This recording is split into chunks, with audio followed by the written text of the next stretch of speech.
Look, if you're tuning into this right now, chances are you are moving incredibly fast. As a founder or a high-performance professional, your days are probably defined by relentless activity, high stress, and an inbox that literally never sleeps. Sound familiar? But let's be honest for a second. Despite all of that forward motion, you might be feeling a really stubborn lack of true strategic traction. Well, welcome to this explainer. I want you to treat the next few minutes as an exclusive executive briefing. It's designed specifically to help you step off that treadmill and finally regain your leverage.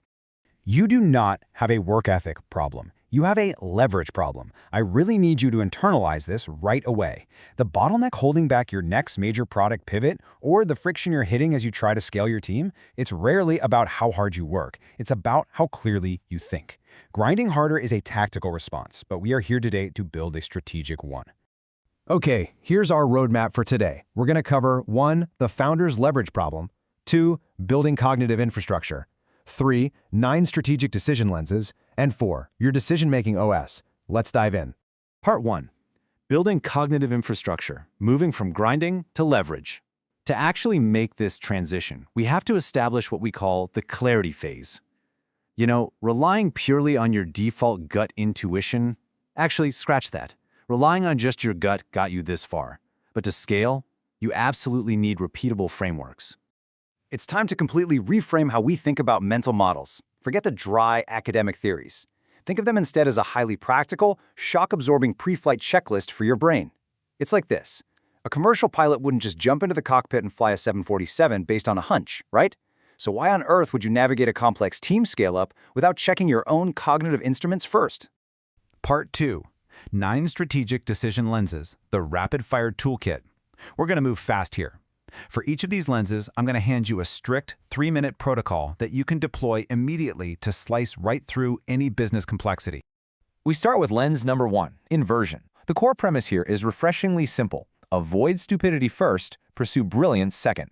Imagine you are executing a massive, company-defining product pivot. Instead of sitting in a boardroom asking the standard question, okay, how do we win? Inversion forces you to flip it entirely. You ask, what would guarantee our absolute failure? So here is your 3-minute protocol. First, frame out catastrophic failure for this specific initiative. What does total disaster look like? Second, list 5 to 7 specific failure modes. Maybe it's a huge key person dependency, or maybe your sales incentives are completely misaligned. Third, write down 1 concrete mitigation for each. By mapping out the entire landscape of failure before you execute, you prevent some incredibly costly real-time lessons. The crucial question you always have to ask is, and then what? Which brings us to lens 2, second-order thinking. What happens the moment you make a decision? And more importantly, how does your team or the market react? Let's say you pivot the product. Awesome. But does your current sales team actually have the skills to sell the new version? Because if they don't, your brilliant pivot just nuked your quarterly revenue. This specific protocol prevents your decisions from creating a massive cascade of operational cleanup down the line. Now, to stop lazily copying what your competitors are doing, you need lens 3, first principles. You have to strip a problem all the way down to its undeniable truths. State your current constraint, ask what is structurally and economically true regardless of the so-called industry standard, and then ask yourself, if I built this completely from scratch today, what would I do? Doing this breaks you right through those annoying performance ceilings because you're reasoning from reality, not just from analogy. Now, figuring out those gaps leads perfectly into lens 4, circle of competence. If you want to scale effectively, you must map out your asymmetric advantage. I'm talking about the specific area where you have 10,000 hours of deliberate practice. If a critical task during your startup pivot falls completely outside that circle, you don't just try harder, no way. You explicitly define the exact talent needed to close that gap. You absolutely must operate ruthlessly inside your edge and delegate the rest. When it comes to inputs versus outputs, we apply lens 5, the Pareto principle. You've probably heard this one. Roughly 80% of your strategic outputs come from just 20% of your inputs. But this is a heavy premise because it demands aggressive focus. It's what separates the vital few from the useful many. The protocol for this is totally surgical. List your current inputs, whether that's product features, marketing channels, or client verticals. Estimate which ones drive disproportionate revenue or growth. Then, mercilessly elevate that top 20% and prune, kill, or outsource the rest. If you want true leverage, you have to cut the noise. Let's talk team dynamics for a second. Consider the stark contrast between malice, like actual bad intent, and poor systems. This is Lens 6, Hanlon's razor, and it is a literal lifesaver for team scaling.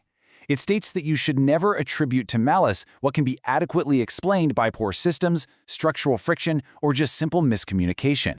So, when a team member totally drops the ball or acts counter to your interests, use this protocol. Write down 3 non-malicious explanations right away. Then identify the systemic process failure that actually caused the mess. This protocol gives you something invaluable: emotional clarity. It stops you from going down the rabbit hole of retaliatory cycles based on misdiagnosed intent, and keeps your focus exactly where it belongs, on upgrading your broken systems. Remember, every single choice carries a hidden cost. That brings us to Lens 7, opportunity cost. You need to routinely ask yourself, if I don't do this initiative, what is the highest ROI use of my time instead? You have to treat your executive attention as strictly finite. Tricking yourself into thinking you can do it all is the fastest way to completely stall your scalable growth. You've got to choose the path with the highest net yield, even if it's uncomfortable. And to manage the inherent uncertainty in all of this, you deploy Lens 8, margin of safety. Build a shock-absorbing buffer right into your plans. This is the absolute essence of intelligent decision-making under uncertainty. You have to ensure that one bad pivot or one market downturn doesn't collapse the entire company. In your 3-minute protocol, define the worst-case, plausible scenario. Ask yourself, if this actually happens, can we recover operationally and financially? If the answer is no, you redesign the plan to absorb that shock before you deploy a single dime of capital. This acts as a shield, protecting the leverage you've already painstakingly built. Finally, we compile all of these into Lens 9, probabilistic thinking. Instead of agonizing over binary success or failure, you start thinking in bets. Frame your base, best, and worst-case scenarios. Assign a rough percentage likelihood to each and multiply them to find the expected value. Doing this keeps you perfectly calibrated. It completely prevents those wild, exhausting swings between startup euphoria and absolute despair. Part 3. Your decision-making OS, deploying the pre-flight checklist. Okay, take a breath here. You do not need to memorize all 9 of these lenses today. The whole goal is to build your own customized decision-making operating system. You do that by selectively deploying the exact pre-flight checklist you need for your specific bottleneck. Let's map out exactly what to deploy. If your current bottleneck is scaling a business and navigating hidden team risks, deploy inversion paired with your margin of safety. What if you're a professional trying to rapidly increase your strategic influence? Deploy the Pareto principle and opportunity costs so you can ruthlessly prioritize. And if you're executing a major pivot in a high uncertainty environment, combine second-order thinking with probabilistic thinking. It's a matching game. You match the specific tool to the exact friction point you are experiencing right now. So I want to leave you with this final challenge. Before your next major strategic move, before you send that sweeping company update or allocate that huge budget, force yourself to answer these 3 questions. 1, which lenses actually apply here? 2, what did my default intuition completely miss? And 3, based on that new data, what is the single highest leverage move I can make right now? The tools are right in front of you. The only question left is, are you going to just keep grinding, or are you finally ready to build your leverage?